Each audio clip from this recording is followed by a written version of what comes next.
with relations suffering in recent years.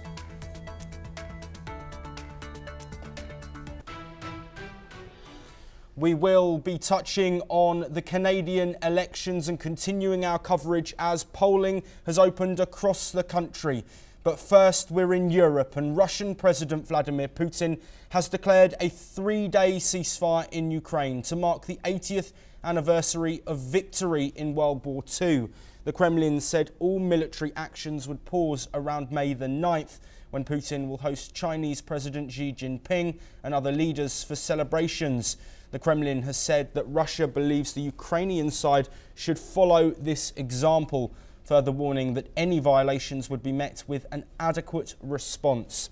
In response to the announcement of the ceasefire, Ukraine has said that there should be immediate ceasefire while it waits for the right time to come. A similar 30-hour Easter ceasefire saw both sides accuse each other of repeated violations. Putin's moves appear aimed at showing US President Donald Trump that Russia remains open to a negotiated peace. Meanwhile, White House spokeswoman Caroline Leavitt has commented that President Trump is seeking a permanent ceasefire in Ukraine. Let's listen in to what she said. Increasingly frustrated with leaders of both countries. He wants to see a permanent ceasefire. I understand Vladimir Putin this morning offered a temporary ceasefire. The president has made it clear he wants to see a permanent ceasefire, first to stop the killing, stop the bloodshed. And while he remains optimistic he can strike a deal, he's also being realistic as well. And both leaders need to come to the table to negotiate their way out of this. And I do think that the president meeting with President Zelensky shows that he is exuding a lot of effort and time into this because he wants to be a... Meanwhile, North Korea has confirmed that it deployed troops to fight alongside Russian troops under direct orders from leader Kim Jong-un. Pyongyang's soldiers, plus artillery and missiles, have given Russia a crucial advantage during its campaign to retake Kursk from Ukrainian forces. KCNA, North Korea's state news agency, called the victory proof of the firm militant friendship between the two isolated states. For the first time, Russia acknowledged North Korean support, saying Ukrainian forces were expelled from the last village they controlled. Kyiv disputes this, insisting Ukrainian troops remain active inside parts of Russian territory.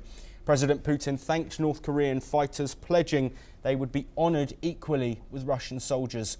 North Korea's ruling party hailed its forces as heroes and proudly emphasised its growing alliance with Moscow. Let's listen in to what the South Korean Defence Ministry spokesperson and Reunification Ministry spokesperson have had to say.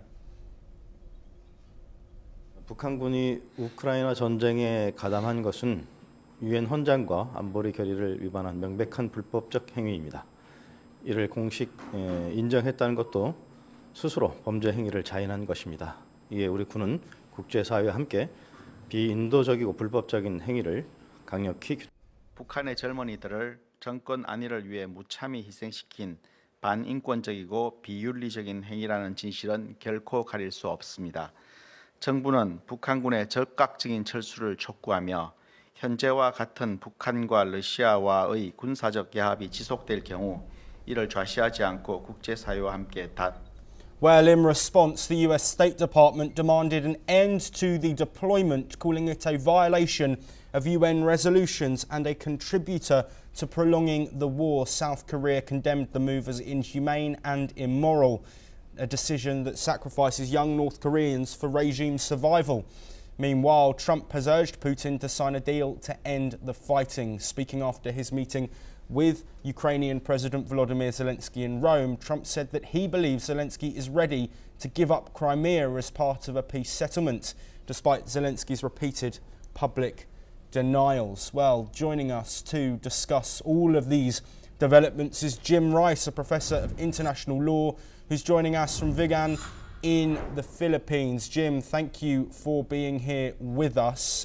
We have to, of course, start with this announcement of a 3-day ceasefire by Vladimir Putin to mark the 80th anniversary of the end of the Second World War. Of course, this should see an end to fighting, but what's the wider significance given the dialogue that we've seen from Putin, Zelensky and also Trump in recent days? Well, as for the announcement of the ceasefire to presumably to commence from the from the 8th of May, given the fact that there have been about 20 failed peace ceasefires that have already occurred, I would be very skeptical as to whether this one will be observed, certainly by the Russian side.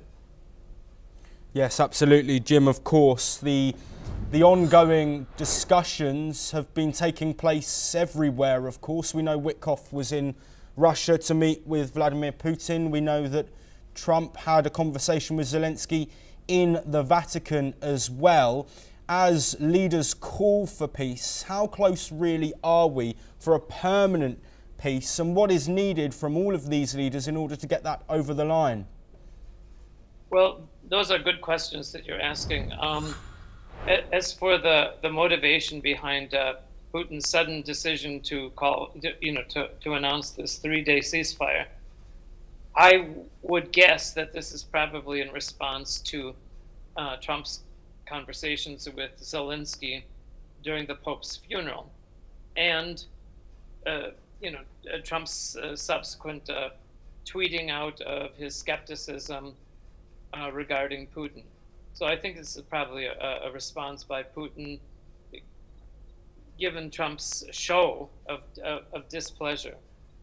Yes, Jim, and to end our discussion, we have had confirmation of North Korean involvement in the war between Russia and Ukraine, of course fighting alongside Russian soldiers. This information was reported and we have now had confirmation, but given the impetus of North Korea and the risks that it may pose not just to a continuation of the war but also fears from South Korea over security in that region, what decision has been made and why has this decision been made by North Korea to confirm this, and what could the impacts be?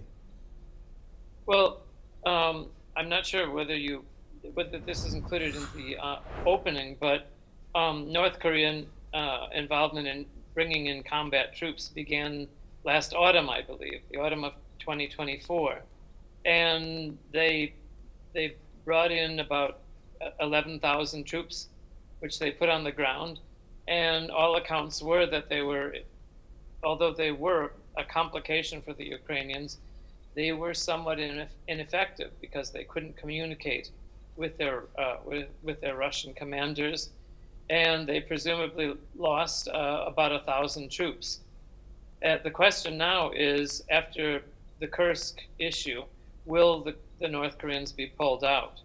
The other thing to just mention very briefly, this is really a kind of a commercial venture on Putin's part. It was reported that Putin